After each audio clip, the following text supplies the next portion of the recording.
Hello बच्चों, आज हम करेंगे क्लास 10th केमिस्ट्री का पहला lesson chemical reaction and equation. देखिए, केमिकल रिएक्शन किसे कहते हैं? What is chemical reaction? Hindi वालों के लिए रासायनिक अभिक्रिया एवं समीकरण। तो रासायनिक अभिक्रिया किसे कहते हैं? What is a chemical reaction? The process involving a chemical change is called chemical reaction. Chemical change क्या है? What is chemical change?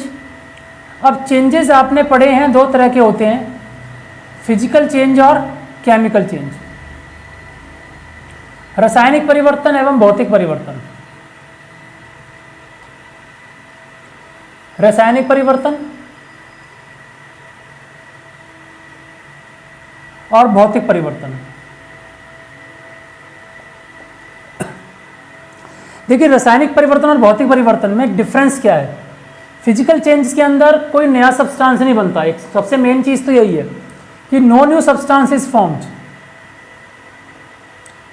लेकिन केमिकल चेंज में नया सब्सटेंस क्रिएट होता है, न्यू सब्सटेंस इज फॉर्म्ड। अब क्योंकि सब्सटेंस नया बन रहा है तो प्रॉपर्टीज जो होती हैं, यहां प्रॉपर्टीज चेंज नहीं होती है किसी सब्सटेंस की, लेकिन यहां प्रॉपर्टीज सब्सटेंस की टोटली डिफरेंट होती है। फिजिकल चेंजेस जो होते हैं वो रिवर्सेबल होते हैं,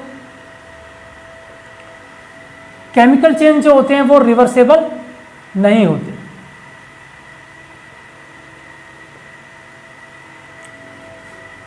ये टेम्परेरी होते हैं फिजिकल चेंजेस, भौतिक परिवर्तन, और केमिकल चेंजेस परमानेंट होते हैं।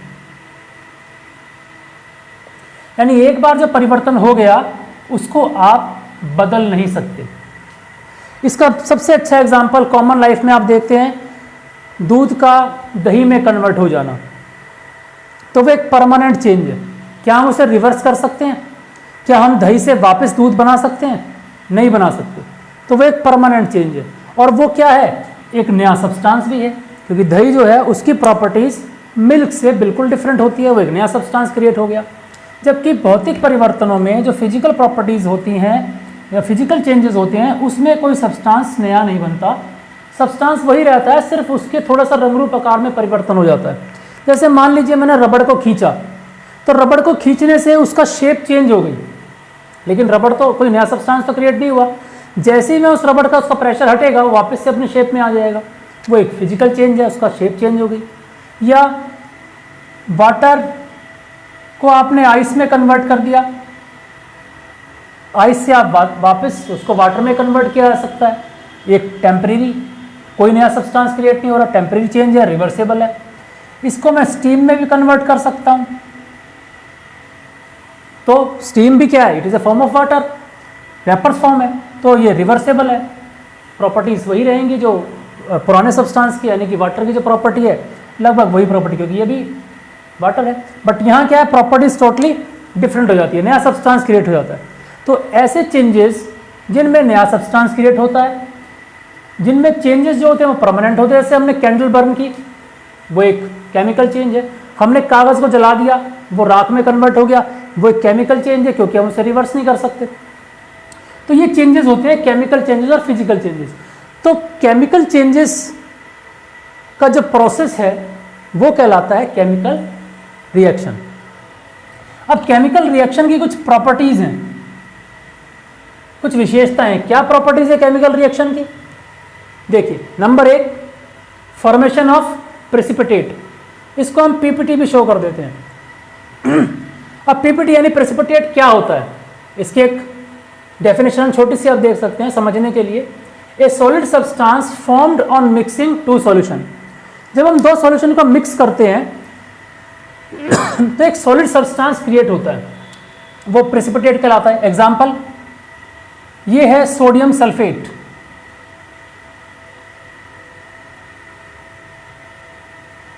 इसकी रिएक्शन मैंने कराई बेरियम क्लोराइड के साथ, फॉर्म्ड हुआ बेरियम सल्फेट।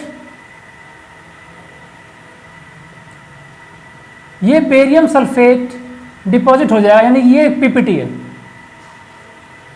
और सोडियम क्लोराइड।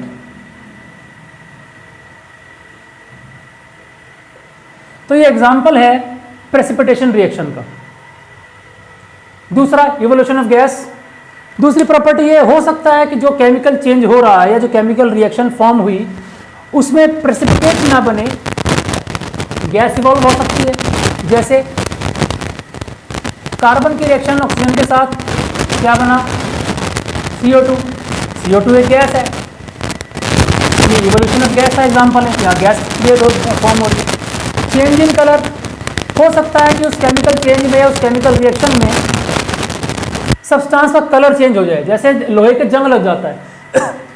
वैसे आयरन एक मेटल है जिसका थोड़ा ग्रेइश शाइनिंग होती है, लेकिन जब उस पर जंग लग जाता है तो उसका कलर चेंज हो जाता है, वो ब्राउनिश लेयर आ जाती है आयरन ऑक्साइड की, यानी आयरन ऑक्साइड है वो ब्राउन कलर का, उसकी लेयर जो आपको नजर आती है जंग की, तो वो चेंज इन कलर का एग्जांपल है।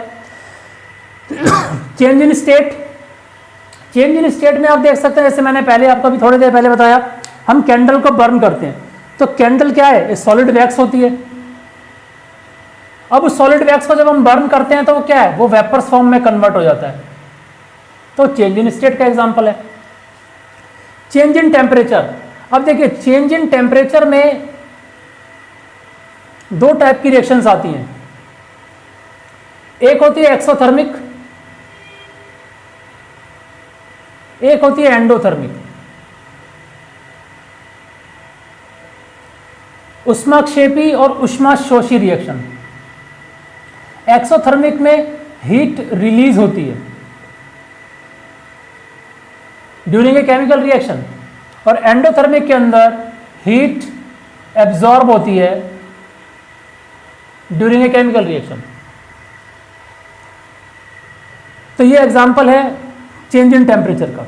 ये चेंज इन टेम्परेचर में हीट रिलीज भी हो सकती है, हो सकता है किसी केस में, हो सकता है किसी केस में हीट सिस्टम एब्जॉर्ब करे, तो ये आपकी एक्सोथर्मिक और एंडोथर्मिक रिएक्शन कहलाती है।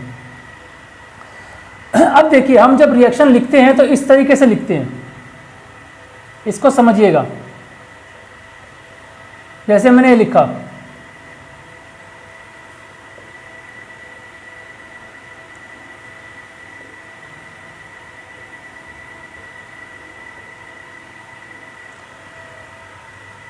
इस तरीके से किसी केमिकल रिएक्शन को लिखने का जो प्रोसेस होता है वो कहलाता है केमिकल इक्वेशन। यानी केमिकल इक्वेशन में हम किसी रासायनिक अभिक्रिया को शॉर्टकट वे में लिखते हैं बाय यूजिंग सिंबल्स। केमिस्ट्री में बच्चों को मेन दिक्कत यही होती है कि उनको सिंबल्स नहीं आते, तो अगर किन्हीं बच्चों को सिंबल्स में प्रॉब्लम है तो वो जो सब्सटेंस आपके सिलेबस में आते जाएं, जितना हो सके, कुछ लास्ट ईयर का 9th क्लास की केमिस्ट्री में से आप सिंबल्स ज़्यादा से ज़्यादा लर्न करने की कोशिश करें।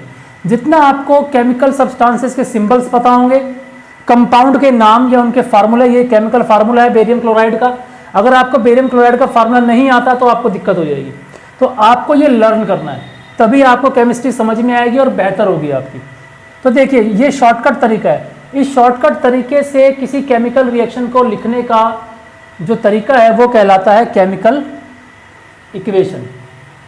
अब ये भी दो तरह का होता है, एक जो हमने शॉर्टकट सिंबल्स का यूज करके लिखा, इसको केमिकल इक्वेशन कहते हैं, और एक होता है word equation.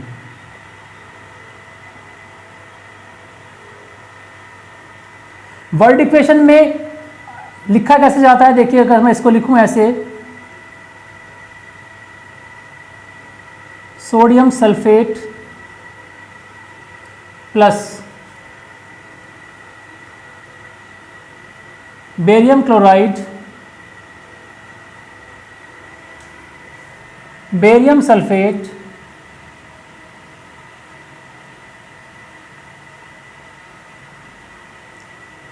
Plus sodium chloride.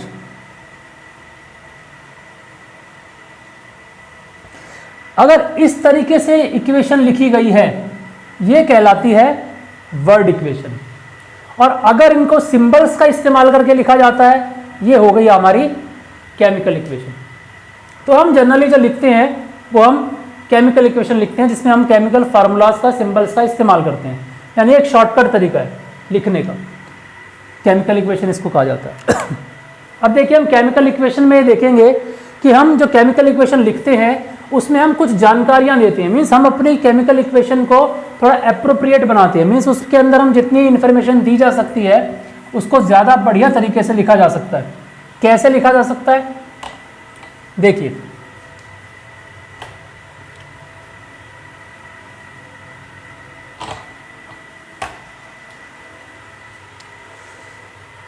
अगर हम देखिए हम जो इस्तेमाल करते हैं सब्सटेंसेस, या वो लिक्विड हो सकता है,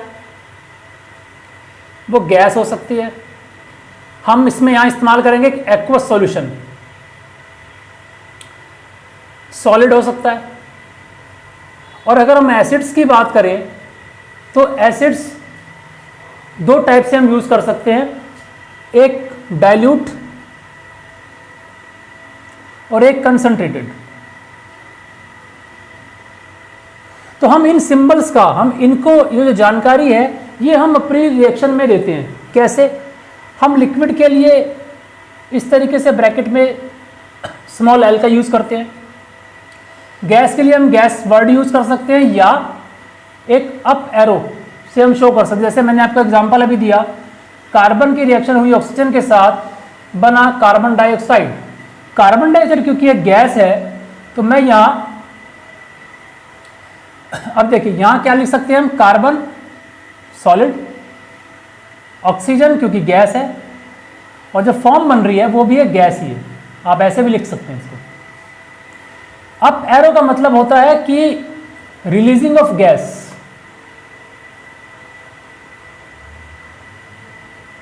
किसी केमिकल रिएक्शन के दौरान अगर गैस रिलीज हो रही है तो हम उसको एक अप एरो के साथ शो करते हैं, अगर प्रोडक्ट साइड में ऐसा हो रहा है तो। वही अगर मान लीजिए ये एरो हमने डाउनवर्ड कर दिया तो जो अभी रिएक्शन में लिखी थी बेरियम क्लोराइड वाली, वहां पे प्रेसिपिटेट बन रहा था, हम वहां बेरियम सल्फेट पर इस तरीके से हम लिख सकते थे BaSO4 और ब्रैकेट में डाउन एरो, या ये एक एक्वस सॉल्यूशन बन रहा था। डाउन एरो का मतलब प्रेसिपिटेट, ये पहचाने रिएक्शन में। डाउन एरो का मतलब है यानी वो पीपीटी, वो चीज पीपीटी फॉर्म हो रही है, प्रेसिपिटेशन हो रही है। और अगर अप एरो है तो रिलीजिंग ऑफ गैस हो रहा है, एल फॉर लिक्विड। और एक्वस सॉल्यूशन अगर है यानी कि उसको वाटर सॉल्यूशन अगर है तो हम AQ से उसको शो करते हैं ब्रैकेट में। जैसे हमने ऐसे लिखा, यहां पे हम AQ वर्ड का इस्तेमाल करेंगे। ऐसी एसिड अगर हम ले रहे हैं डाइल्यूट या कंसंट्रेटेड, जैसे मान लीजिए जिंक है, जिंक की रिएक्शन, हमने जिंक लिया सॉलिड, इसकी रिएक्शन हमने करवाई H2SO4। अब ये H2SO4 क्या है, सल्फ्यूरिक एसिड। अब इस सल्फ्यूरिक एसिड में कैसा ले रहा हूं, ये एक्वस ले रहा हूं, ये डाइल्यूट ले रहा हूं, या कंसंट्रेटेड ले रहा हूं, वो आप यहां मेंशन कर सकते हैं। बनेगा क्या, जिंक सल्फेट। और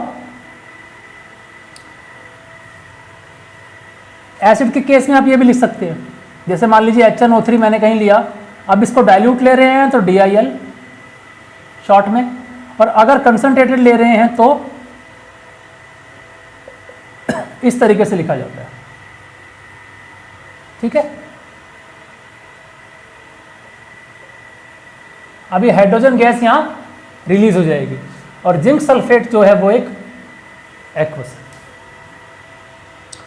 अब देखिए यहां एक चीज और आप मेंशन कीजिए, कभी भी जब रिएक्शन आप लिखें तो इन जानकारियों के साथ साथ देखिए एरो के इधर जो लिखे जाते हैं वर्ड्स, उन्हें रिएक्टेंट कहते हैं, अभिकारक, और इधर जो बनते हैं वो होते हैं प्रोडक्ट, उत्पाद। इनका नाम जरूर मेंशन करना चाहिए। हमने ये जानकारी दे दी, लेकिन इसके साथ साथ हमें यहां इनका नाम भी लिखना है, इनके नीचे सल्फ्यूरिक एसिड,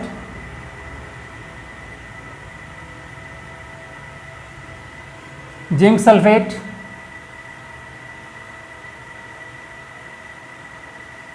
हाइड्रोजन। तो ये तरीके हैं जिनसे आप अपनी केमिकल रिएक्शन को, केमिकल इक्वेशन को बेहतर, एक अच्छे एप्रोप्रिएट वे में रिप्रेजेंट कर सकते हो। तो आज के लिए इतना ही आज की वीडियो में। नेक्स्ट वीडियो में हम इन केमिकल रिएक्शन को बैलेंस करना सीखेंगे कि इनको बैलेंस कैसे किया जाता है, क्योंकि केमिकल रिएक्शन जो इक्वेशन होगी हमारे पास दो तरह की होगी। आपने पढ़ लिया वर्ड इक्वेशन और केमिकल इक्वेशन। यहां पर ये बैलेंस हो सकती है या अनबैलेंस हो सकती है। तो हमें इक्वेशन, पेपर में क्वेश्चन जरूर आता है इक्वेशन बैलेंस करने के लिए, वहां पर वो उसको वर्ड इक्वेशन में भी दे सकता है। तो वर्ड इक्वेशन में दिया है तो आपको पहले उसको केमिकल इक्वेशन सिंबल्स में कन्वर्ट करना है, देन आपको बैलेंस करना है। और अगर आपको सिंबल्स में ही दे रखा है तो आपको बैलेंस ही करना है। तो हम बैलेंस करना सीखेंगे अगले वीडियो में। तो आज के लिए इतना ही।